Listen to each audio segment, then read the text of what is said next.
Problem 4.40, explained by Carly Nichols. Question. In the vapor phase, phosphorus can exist as P sub 2 molecules, which are highly reactive, whereas N sub 2 is relatively inert. Use valence bond theory to explain this difference. The first way to answer the question would be to look at the Lewis dot structures. However, as you can see, the only difference between them is one is nitrogen and the other is phosphorus. The next way to answer why phosphorus is more reactive than nitrogen is to look at the electron orbital configuration.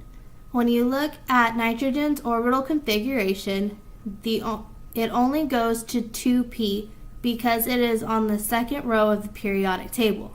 However, when you look at phosphorus, you can see that it goes to 3p because it is on the third row of the periodic table. It is because of these differences in the orbital configuration that the valence bond theory becomes different. As you can see, the phosphorus on the right has one more set of anti-pi bonds. This will cause a stretch in the atoms, causing a weakness in the bonds because phosphorus is simply a bigger atom. As you can see in the exaggerated drawing above, the bonds are thicker in the drawing of N sub 2 than P sub 2 because of their electron configuration.